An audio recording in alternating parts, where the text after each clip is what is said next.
Coach Tim. Welcome back to week 2 of the Down and Dirty. If you had a chance to watch tonight, Castro does what Castro does. It's repeat week.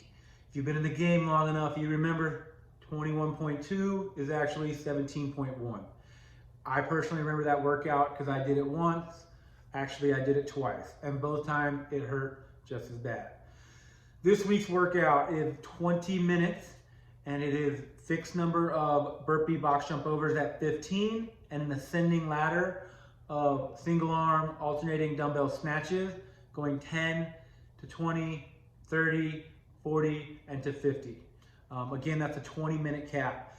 So if you're with us last week, as we kind of talked about warm-ups, or if you've been with Brute for a while, you know that we look at warm-ups differently depending on the workout. This is a long workout, therefore we should have a shorter, more targeted warm-up.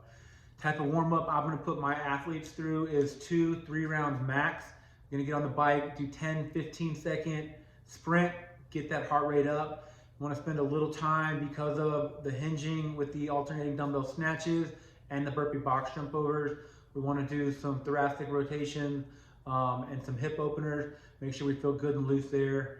From there, I'd move into 6 to 8 reps max at a moderate weight for some single arm high pulls to get the shoulders loose and make sure everything's moving correctly.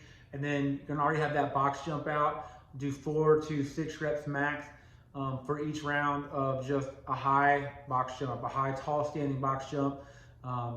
Nothing too strenuous. We just want to kind of work on some of that bounding to get your legs warmed up. And then each one of those rounds, you do want to kind of hit a little bit to know how your body is going to feel during this workout. So what you'll do is 6 reps of the alternating dumbbell snatches into 4 burpee box jump overs. Now during that warm-up time is where I'd suggest, getting your setup, knowing that your dumbbell is going to be outside of the lane that you have to do your burpees, as well as we'll talk a little bit more about it for the game plan, but just know how you're feeling as you're going through those burpee box jump overs. Don't just do them mindlessly. Know how you're going to step up. Are you going to hop up to that box? And then once you jump on the box, are you going to be standing tall, or how you're going to spin around? Use that time there. Number 2, we talk a lot about mindset, guys. And this sort of workout, let's just be real. It's pretty 2 simple movements, right?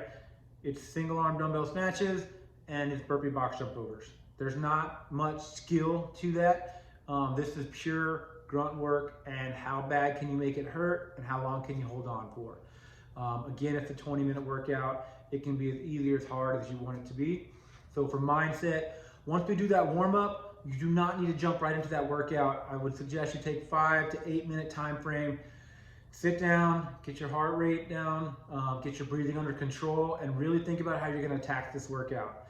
Specifically, as you look at how you're going to transition each time, think about, we do a lot of dumbbell work with Brute. Think about, what your max set you're going to be able to do once we get into those higher numbers of 30, 40, and 50.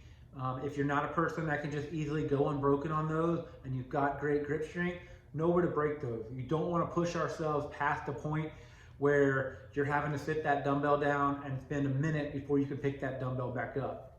So that's what I want you to do in that mindset time. Now, the game plan. The game plan for me, I'm going to do that same exact warm-up. My game plan, I've actually attacked and focused on burpees. That was my weak point back in 2017. So I'm doing that. I've been spending a lot of time on that. And one of the skills I've picked up and I've noticed is once I do that box jump, I stay low in a squat, and then I just do like a spin, and I like to step off. We want to do minimal movements here. There's no reason that you need to be standing all the way up at the top of that box. If you absolutely have to catch your breath for 1 second, do it and get down. But once you do those burpees, I like to step up to the box, I jump, and I'm staying in a low squat, and I'm spinning around, I'm stepping back off for the next one. Some of you athletes, I know I can do them. We can completely clear the box jump overs. In another time, that'd be a great thing. I do not suggest, with the sheer volume of burpee box jump overs we're facing, and how high your heart rate's gonna spike as you go through this, I do not suggest at all that you do completely box jump overs. I think you're gonna blow yourself up a lot faster. I would just find that pace that is uncomfortable, not an all out, kill yourself sprint that you can't sustain, but Whatever that pace is, that 80-90% of that max window is where you're going to want to be at, and it's about just holding on to that and being able to suffer as you get through this workout. The dumbbell snatches, from everything I've seen, they're different this year, guys. We do not have to bring it below our head to transition. You just have to be fully locked out with the hips open for the rep to count, and then you can transition on the way down to the other hand, and you can do touch and goes.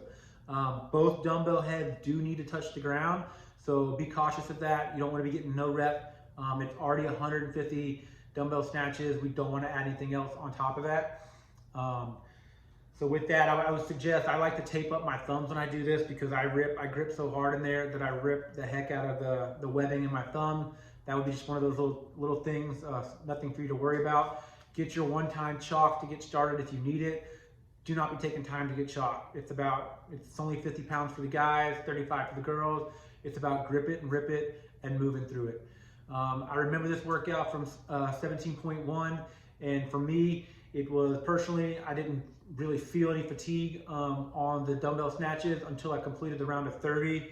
Then you're kind of like, okay, we're about to hit it. You know, you're 60 reps in, you know you got another 90 to go.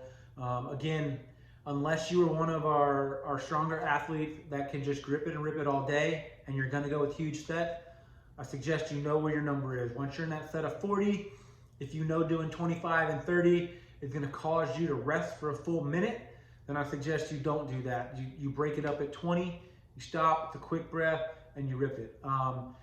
They gotta be fast, and again, the burpees, it's gotta be an uncomfortable pace to go. That last round of 15 burpees, I know it's gonna be hurting, you're gonna wanna stop. That's when you send it, guys. That's where all the work is. We do grunt work here at Brute. Just think about those long grinders we've had in the summer and put all that work to use now. I'm interested in seeing what everybody's scores are. Comment in the Facebook group, throw out some tips, and let's cheer each other on.